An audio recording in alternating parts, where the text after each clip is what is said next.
Good morning. It's probably about 7:15 in the morning, I think. Curtains are still drawn. Where am I? Oh, very misty on the inside. Looks lovely, doesn't it?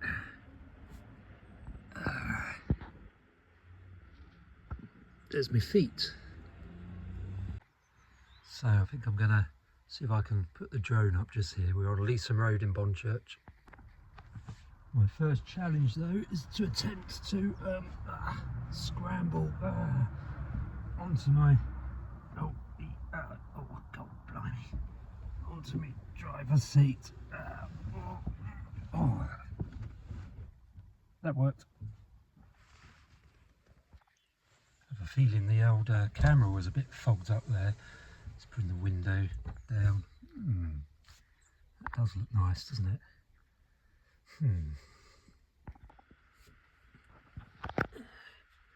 Believe it or not, that's where I slept last night. This is actually surprisingly comfortable, but I do need to renew all of this. Thank you people that have made recent donations to the channel. That is going to go towards, put that up a bit, let's take the curtain thing down, go towards a new mattress I think, because this is pretty, seen better days you could say. This is my main gear. Obviously I'm recording this on the iPhone mini 13 at the moment, but this is my main camera gear, my drone. Fully legal with the old Civil Aviation Authority user ident, or I can't remember what it's called now, but it's the user identification anyway, or the operator ID, that's the thing. There's the controller. I lift this thing up and slot the camera in there. This little mount is really good actually, it's an add-on. So this is the main DJI drone controller, this unit, but then I added this thingy on, clipped it on the back, and that enables me to use the iPad mini as a kind of a view, you know, as a camera thingy, so you can see what the drone is doing rather than always putting the phone on the holder. You just lift that up and then you push this out and you can slide the phone into there and hook it up onto the lead, and that gives you a screen, or you can wedge your iPad into here, either an iPad mini in that bit or a larger iPad Air or whatever, like that, and it just acts as a really good view of what the drone is seeing through its camera. And obviously then there's the Osmo Pocket 3, the very best walking talking kind of camera system on the planet in my view.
Well, that was a nice little drone flight. I'm still very much learning, so lots of jerky changes of camera direction, that kind of stuff, but I'm getting there.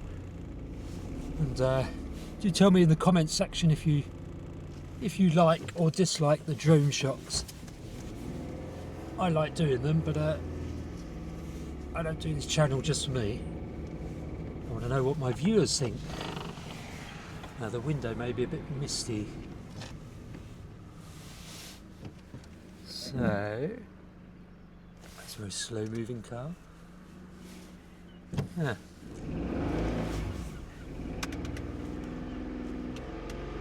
Come on. No, he's not going to go.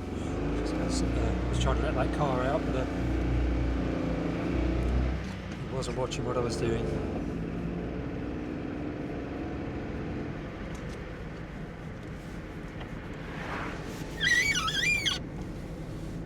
Yeah, the window may be too fogged up for you to see very much.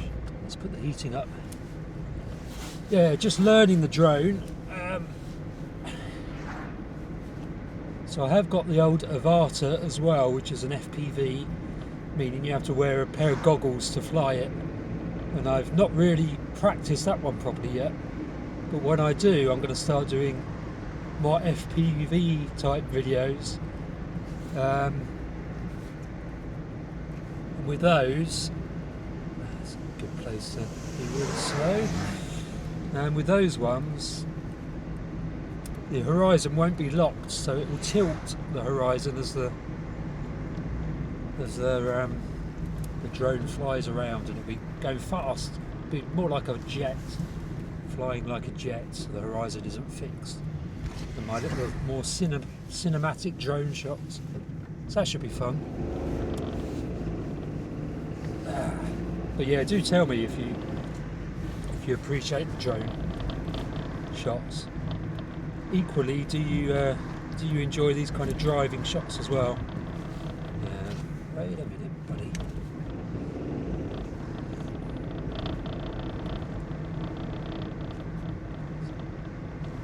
Bus isn't going to wait. Oh, he did. He did slow down. So we're going up to get some fuel, some petrol, going to Sanford.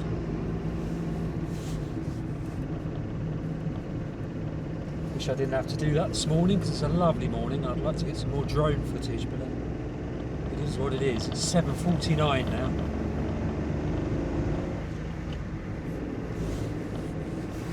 So I'm just about right in terms of times. I've always got to get to Bestie for 9 o'clock. I normally need to get into town somewhat before then to get my parking space. On the seafront,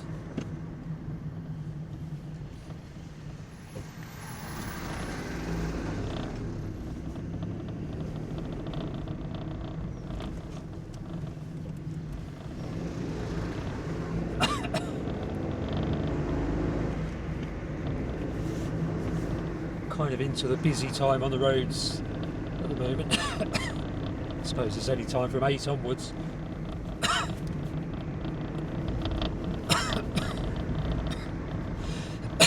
Excuse my early morning cough. That cold I had about a week ago has really gone to my chest. Hence the chesty cough.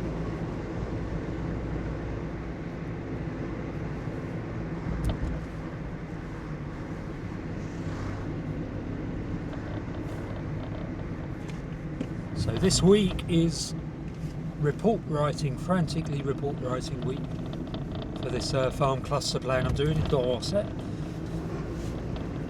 And next week I can have a little bit of a chill out.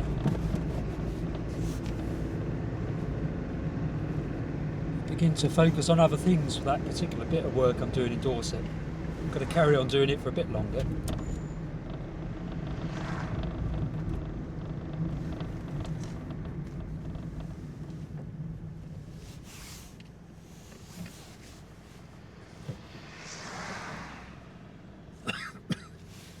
Excuse me.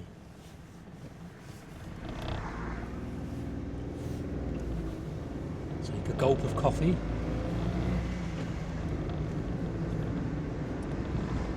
carry on doing that a little bit longer, and then decide what to do over the winter. I've had some good feedback on my dilemma. Do I stay on the island for the winter? When I say the winter, it'll literally be 6 weeks to 2 months that I would be away if I do go away. So probably, if it's 2 months, it'll probably be mid-December to mid-February. Otherwise, it'll probably be early January to mid-February if it was 6 months, 6 weeks, I mean. It's not going to be longer than that. Yeah, doing some building work in here, I wonder what that is. Maybe it's just a skip hire. There's a digger in there as well, but it may have just been clearing stuff to put into a skip or something. As we can hear, the little engine on this car still goes strong at higher gear, so not entirely convinced the gearbox is about to fall out of it, but you never know.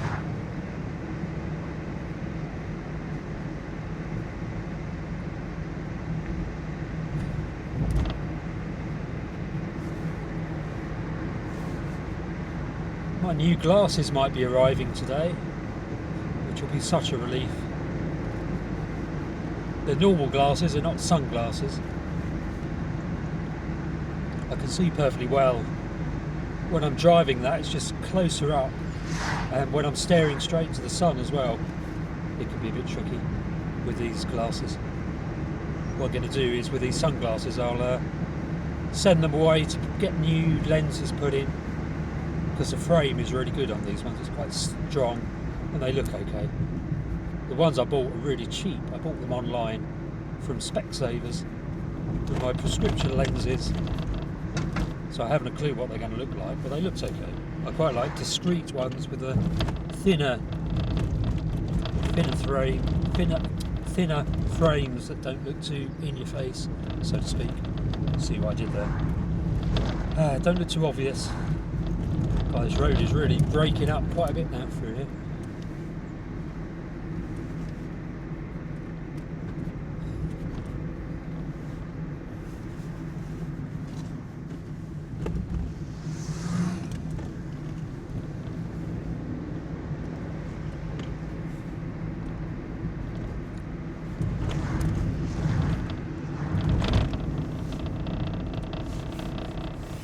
Yeah, so I need to find somewhere, probably, I think there's somewhere in Shanklin, an upholsters type place, to try and get them to cut some firm foam. So I like the bed to be firm, so firm foam, and then upholster it with some robust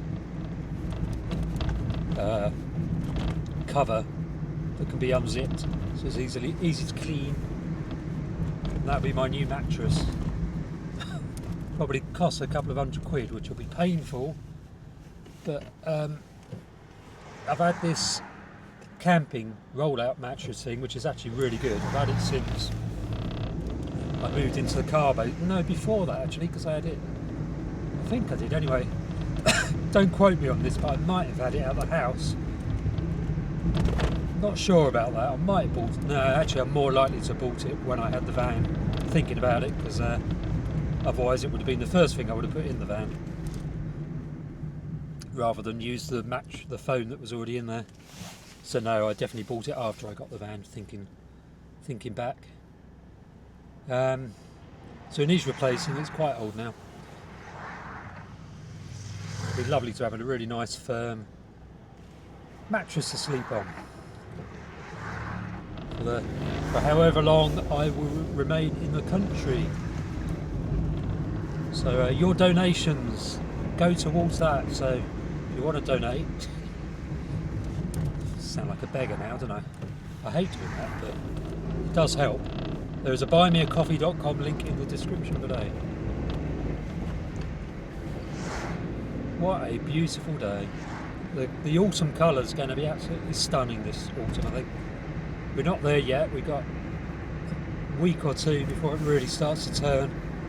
These chillier nights are going to help it along a little bit. But because we've had no wind, all the leaves are still hanging around on the trees. and they're going to start to turn colour and look absolutely spectacular with any luck. So what we don't want is a gale. That will strip the leaves off just as they're turning colour. So buses galore this morning.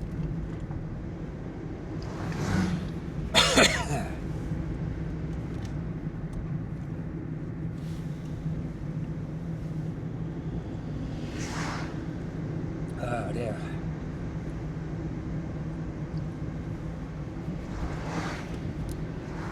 Yeah, my book sales have dried right up. So my most recent one hasn't sold very well at all. Which is all I'm intensely relaxed about book sales because I haven't started to advertise yet. The only advertising they get is me talking about them on this video, on these videos on this channel. That's all very deliberate because I want to build up a big back catalogue, probably 15 books before I start to pay for advertising, because it costs money and I want to make sure that I've got enough books for people to read through. So what you tend to get is, if people like one of your books, they'll look at what else you've got and will tend to often buy another one. That's what I found with the two Ventnor books, Bird Watching in Ventnor and Wildlife Watching in Ventnor, is that people who buy one of them tend to buy the other one as well. And that's read through. They like one and they go and buy the other that's in roughly the same theme. So if I have plenty of books for sale and somebody who buys one of them will discover there's another one that's on a similar subject that they would quite like to read, they'll often buy the other one. And that is read through. And you can build up a little bit of a following, just as you have a following on your YouTube channel. You can have a following as a book author as well. Like everyone buys, or a Stephen King fan will buy a Stephen King novel as soon as it comes out and then buy the next one and the next one because they like Stephen King. So if I can build up a little bit of a reading following, if you know what I mean, then hopefully people will read more than one of my books and review them on Amazon, which is really valuable. We shall see. So I'll start advertising when I've got a few more books. We are now at Sandford Garage, so I'm going to turn you off for a bit whilst I top up. There we go. We are fully topped up. I was almost said fully charged then, but I don't have an electric vehicle yet. One of these days, people. I know not everyone's going to approve of that.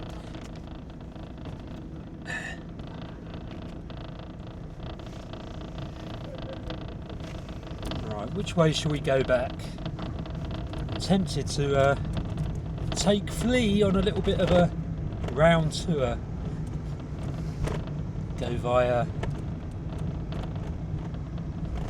Godshill rather than go back. Oh, I can't see a blooming thing. Well, that's not very good. Whoever designed the sun and put it right there, I don't know. So yeah, as you can see, a little bit of a diversion. Well, there's a nice oak there. I'm on the lookout for acorns. I managed to collect a few from Exeter when I was there. Some of those are actually sprouting, so I've got some viable acorns that are going to become oak trees. And that is extremely exciting. I'm really easily excited about these kinds of things.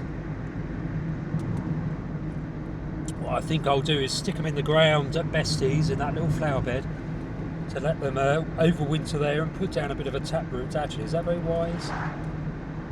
Let them put a taproot down in the ground. Won't they just grow or want to grow? I could have a little oak tree thicket there, that would be quite cool.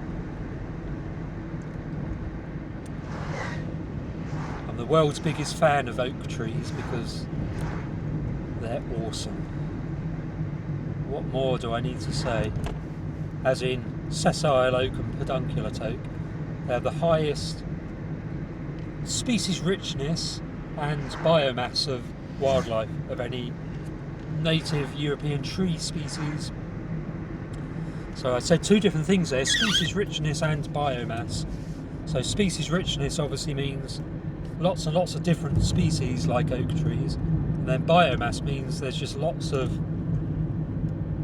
kind of abundance. Each species is very abundant. There's lots of them, so that gives you biomass, of high mass of biological matter. So lots and lots of individuals of those different species on one tree, which means they're superb for feeding willow warblers and chiffchaffs and spotted flycatchers and wood warblers and all our species of native woodland and wood pasture type birds that we all care about and want to help. Just driving through God's Hill, 20 miles an hour speed limit, which enables you to enjoy the village a bit more.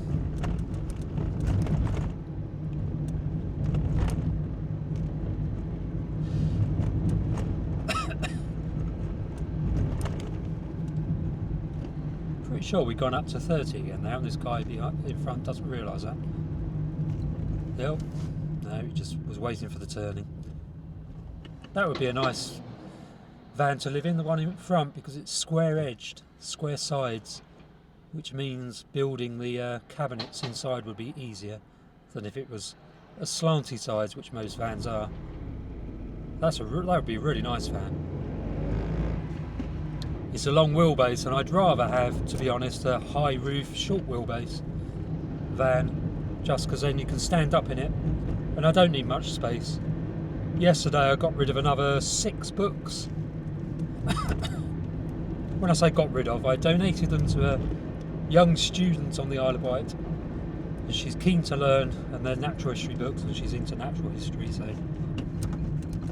donated those to her, which means even less in this car. So now they've gone, they freed up probably a cubic foot of space in the car, which, when you're at my stage of minimalism, a cubic foot is a heck of a lot of space. I'm beginning to have space that's not being used in this car now, although it's a blooming mess. But that's because I've got my Wildlife Trust jacket, which I need for the job. I've got a new Exeter University jacket, a puffer jacket, which is really warm. And then I got a waterproof, my own jacket, waterproof one. Oh yeah, and then another one, a Paramo jacket. So I need to cull. I think I need to put the the Wildlife Trust one, at my office in Dorset, so I don't have to have it in the car, especially over winter when it's going to be moist, humid air on the inside, which means it will soak up moisture, and I don't want it doing that, because that's how you get rot forming on your clothes. So I need to reduce the number of jackets I have. Trouble is, I like all the ones I've got now, so what is one to do? Then I need to reduce the number of t-shirts I've got.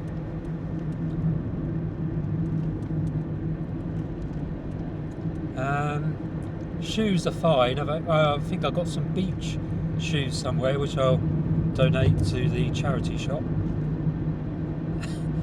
They normally don't mind that kind of stuff. 1 or 2 t-shirts might go to them as well. I've got 122,000 pairs of socks, and they're all odd. They're all odd socks. So I need to cull those a bit. I don't need 122,000 pairs, which aren't pairs, they're all odd. I'm pretty sure they're all right-footed socks. I've lost all the left-footed ones. So another 122,000 left foot socks are missing somewhere in the car. None of them have got holes in, which is quite amazing. You can tell I'm going on a long drive, and I don't know what to say because I'm speaking absolute bullshit now. Excuse my language.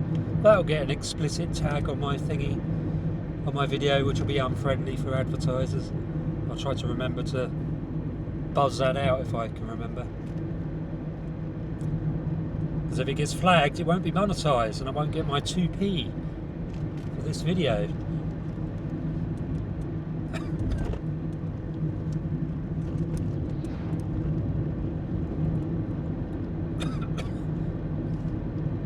Ah dear. I like this little drive. The roads are a little bit narrow, the lanes, but everyone's driving pretty well going through here. It's quite funny, everyone speeds up when they go through the little villages. Like Wroxall, they drive like nutters. Not everyone, but some people do. And then when they get to the little lane here, they all slow down and drive quietly and, you know, safely. Very odd mentality.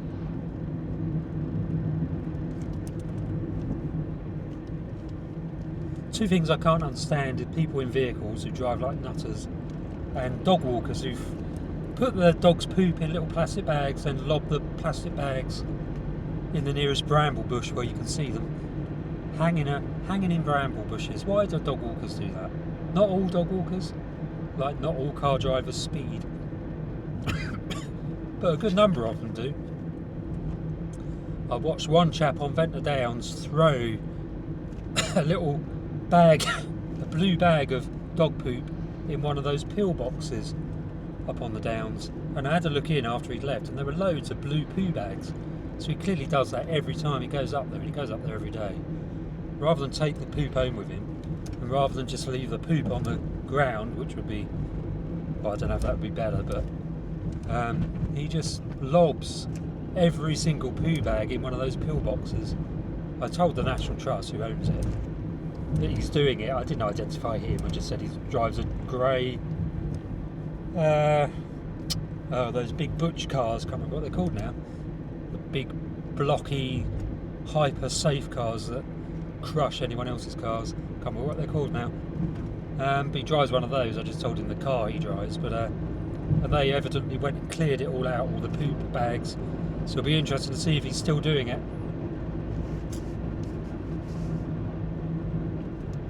Can't for the life of me remember what car company that is. Big bulky ones that for a long time have been the safest cars just because they're built like tanks.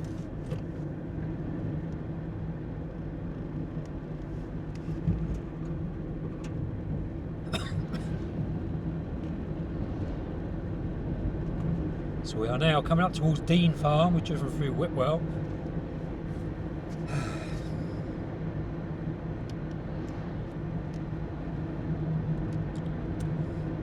So yeah, you're not really going to get any video for the rest of today, I don't think, because I've got to finish this report. I want to try and get a draft of it sent around to farmers today if I can.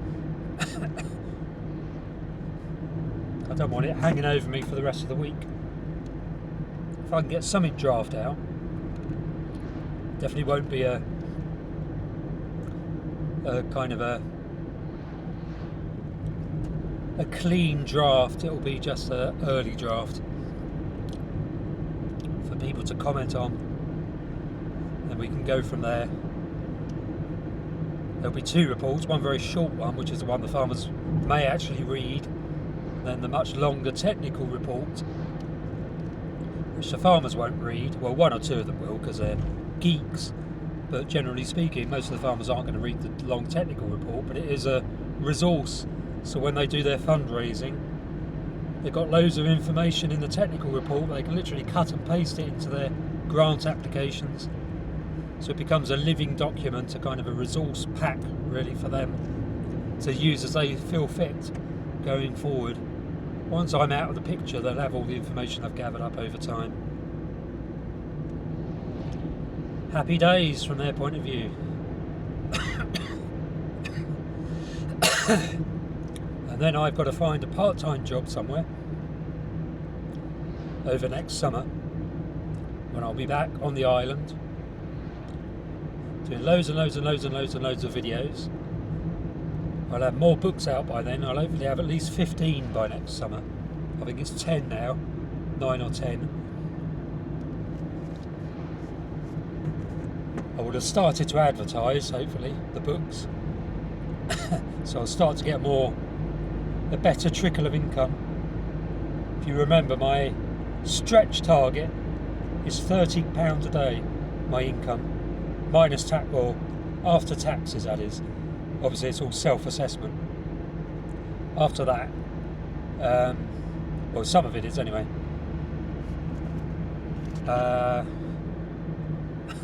Actually, if I'm only earning 30 quid a day from my books, YouTube channel, online courses, if I manage to create any, buy me a coffee, that kind of stuff, my Patreon, which I really do need to get going properly, if I can manage to generate £30 a day, then that's my only income, because that's all I need to earn. I'll be below any income tax thresholds, I think. Doesn't matter if I need to pay tax. Obviously pay national insurance. But yeah, if hopefully by then, this time next year, well no, not this time, but by next March, I'll be earning enough. I probably will still have to have a part-time job, as in part-time employment, as opposed to part-time businesses, which is what my books and my YouTube channel and whatever else actually amount to.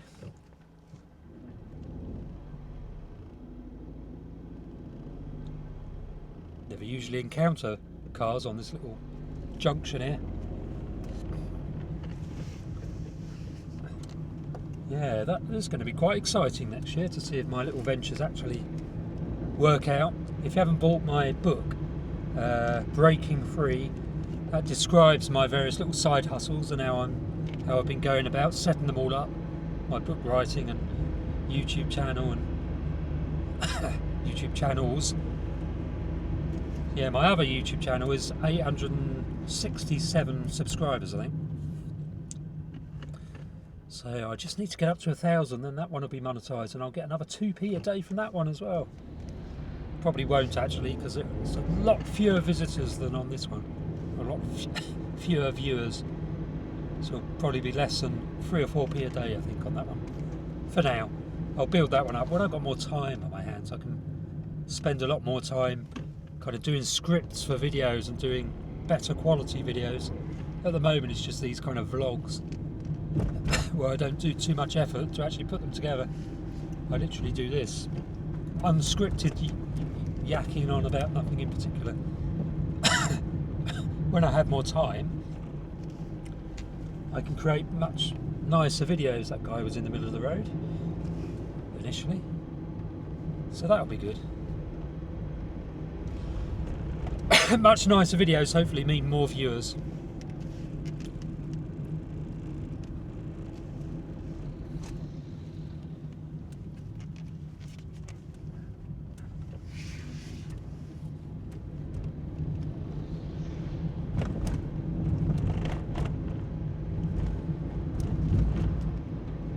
"17 minutes past 8. Very good. Very good bit of timekeeping there. Normally aim to get down into the bay at 8:30.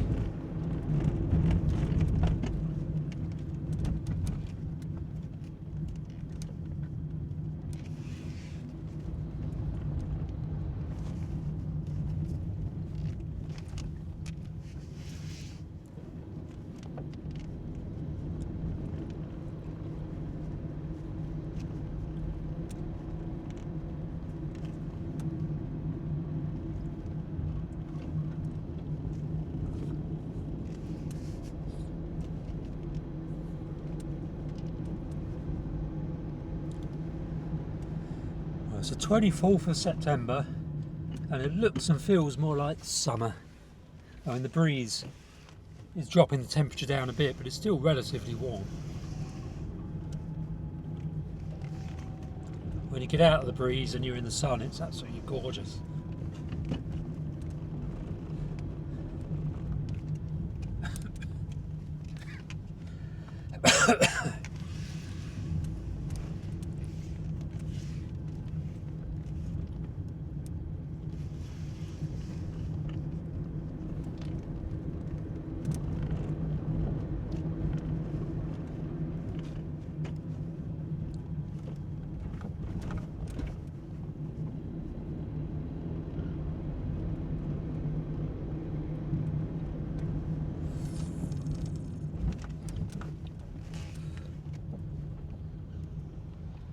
There we go, back in Ventnor Bay.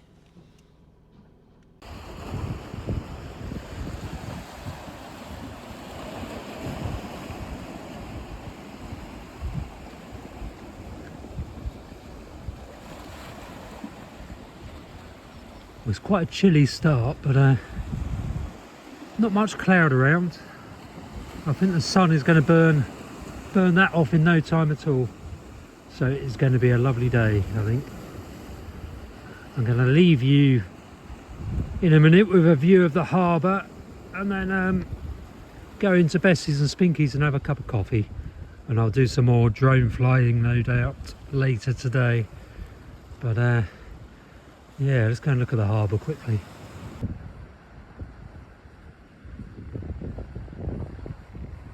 And there we go, very seaweedy. Lots and lots of seaweed.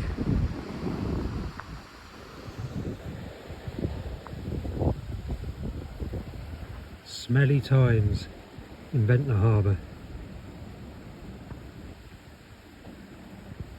So I hope you're enjoying this video about Ventnor and the Undercliff. If so, then don't forget there are 2 books I've written. One, Bird Watching Around Ventnor, creatively named, and the second one is Wildlife Watching Around Ventnor. Just short books about the local area that are the subject of this video. Available on Amazon. I'll put a link below this video, and you can also order it from the library, and it's available in all major bookshops, both of these little booklets.